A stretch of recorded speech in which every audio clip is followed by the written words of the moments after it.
We are merely 6 weeks away from the potential release of the most polarizing Disney film in history. However, despite the limited timeframe of just over a month remaining, there is a conspicuous absence of any promotional activities.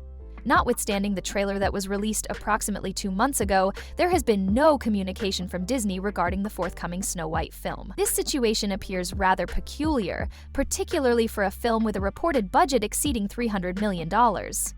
Furthermore, it is noteworthy that Disney commenced its marketing efforts approximately 6 months prior to the film's initial release date in 2023, having initiated promotional activities as early as 2022. What accounts for the absence of information at this juncture? One would anticipate that a Disney film facing significant backlash would be eager to devise a marketing campaign capable of salvaging the movie's reputation and elevating it to a level where it could, at the very least, generate a profit. Nevertheless, it has been suggested through various rumors that the current lack of extensive marketing efforts by Disney may be attributed to dissatisfaction with certain decisions made by Rachel Zegler. Consequently, the company has opted to suspend a significant number of her promotional appearances. To prevent any further incidents that could potentially jeopardize the film, and given that the information remains unverified, I shall refrain from presenting it as an unequivocal fact. Nevertheless, the credibility of the situation is bolstered by a recent article from Forbes, which has critically scrutinized both Disney and Rachel Zegler. This critique is likely to significantly influence public perception of the Snow White film. The information presented in this article by Forbes indicates that Disney may be reducing its marketing efforts for Rachel Zegler, as the prevailing rumors suggest that the company is dissatisfied with her. The article commences by highlighting the commitments made by Bob Iger to Disney enthusiasts globally, a mere 18 months prior. He asserted that Disney would cease its involvement in cultural conflicts and instead strive to cultivate an inclusive environment that embraces individuals of all races, genders, creeds, and, crucially, social or political viewpoints. I think what had happened over a period of time, it was building and building, and maybe it reached a peak of some sort while I was gone, is that creators lost sight of what their number one objective needed to be. Often when we entertain, and we've entertained as a company over the 100 years we've been in business, we have entertained with values and having a positive impact on the world in many different ways. I'd use Black Panther as a great example of that, just in terms of fostering acceptance, or the movie Coco, which Pixar did about the Day of the Dead. I like being able to do that. Entertain, and if you can infuse it with positive messages and have a good impact on the world, fantastic. But that should not be the objective. When I came back, what I have really tried to do is to return to our roots, which is, remember, we have to entertain first. It's not about messages. If you can do, again, if your story can have a positive impact, so there's that. Criticism has been directed at Disney for promoting diversity while failing to encompass diversity of thought, instead adopting a superficial approach that prioritizes aspects such as skin color and gender. While this focus is certainly acceptable, the neglect of diverse opinions can lead to 2 significant consequences. First, it may alienate and polarize the audience.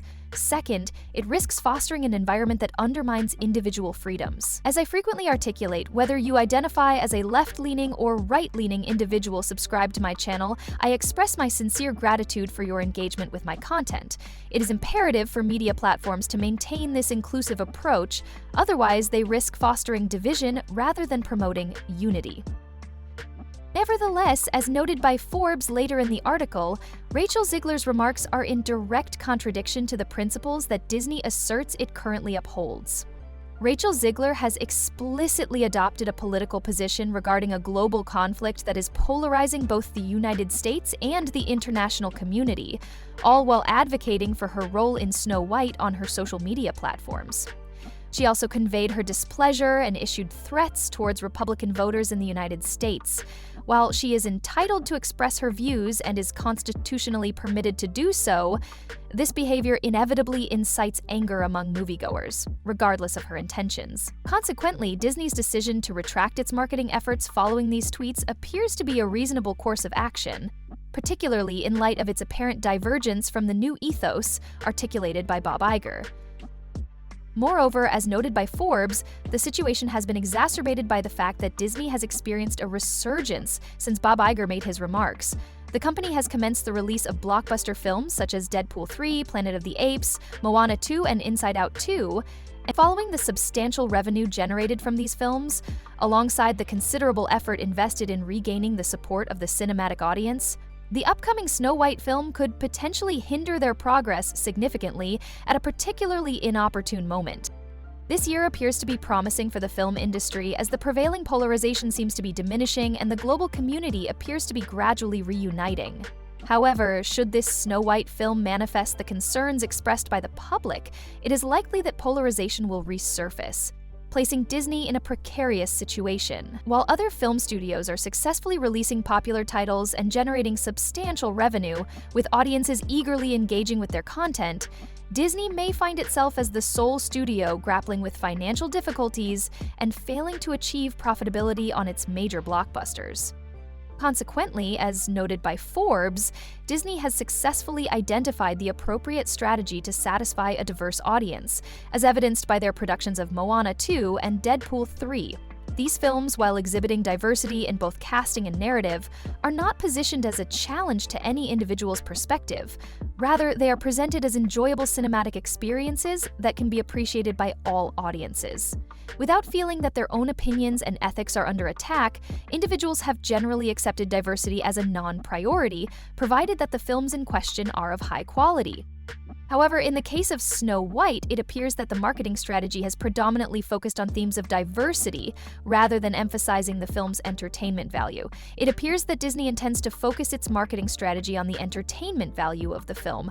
However, due to concerns regarding the cast potentially discussing topics that could polarize the audience, the company may be reluctant to pursue this approach. Consequently, they may refrain from marketing the film in this manner, as it could ultimately prove counterproductive.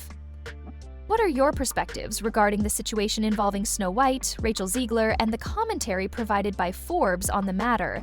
Kindly share your thoughts in the comment section below. If you found the video enjoyable, I would greatly appreciate it if you could click the like button. Please click the subscribe button, and I look forward to seeing you all in the next installment.